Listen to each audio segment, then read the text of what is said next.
Seems like an appropriate morning to be talking about frozen things. Yes, it's a little freezing outside, It is a little isn't it? bit. So why embrace spring when we can still enjoy the freezing temperatures for a while? And it happens to be Frozen Food Month. Well, how about that? So It there's a actually works reason. out. Yes, it does. So when you step into that freezer aisle, Yeah. one thing that you want to make sure that you know is that there's actually no nutritional difference in fresh compared to frozen fruits and vegetables. That's such a misconception, I think. Yes, most people think they're loaded with sodium or extra sugar or something like that. But if you compared the broccoli to the frozen broccoli and the frozen strawberries to the fresh, you actually see that they're the same new Val Score, which is that nutritional rating system that measures over 30 different nutrients, and they're all scoring 100. So no nutritional difference. And in fact, a lot of times the frozen fruits and vegetables go from the farm to the freezer in 24 hours. So they might even have a little bit more of a they're nutritional capturing, impact. the peak nutrients are captured right away. That's really good to know. Yes.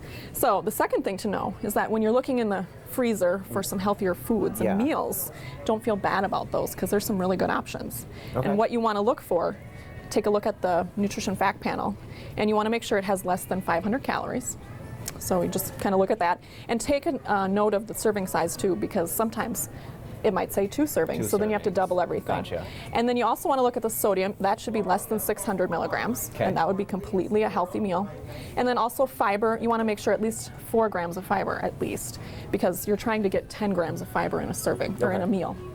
And how you can make sure that's happening is make sure it has whole grains and some vegetables in it. Is this one of these meals here? Yes, it's this one here. Okay, so this hits all the criteria. It does, yep. So the Healthy Choice meals actually do fit all that criteria.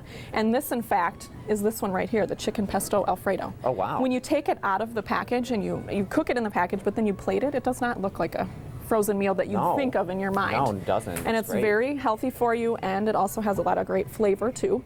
Comes with those vegetables. It's got the whole grain pasta and the lean protein. All you need to do is make it a My Plate meal, so that meeting all that criteria, having a fresh fruit, and then a serving of dairy. And you got it all. And you've got it all, and you don't need to feel bad about that. That's awesome. Yeah. And also knowing your portions. Okay. Because actually there's been some studies that have looked at eating Healthy Choice meals and showing how they can actually help you manage your weight because they're perfectly portioned. You can also look at your hands as being a perfect portion tool as well. Your palm of your hand, which would just be all the way to your fingers, but not including your fingers, would be your size of your protein. Just your little thumbnail is the serving of like fat. So oil, margarine, butter, those types of things. Okay. Your thumb in general, this would be like salad dressing or mayonnaise. Your fist, this is a cup. Yeah. So it's about the same size as a cup of cereal or pasta, things like that. Half a cup is just your cupped hand. Okay. And that would be like your cooked vegetables or rice and things like that. Right. And then if you're doing like snacks, you have 2 hands. You don't need anything except for your hands. We got it all right So here. make sure you get in the freezer and check for those healthy meals.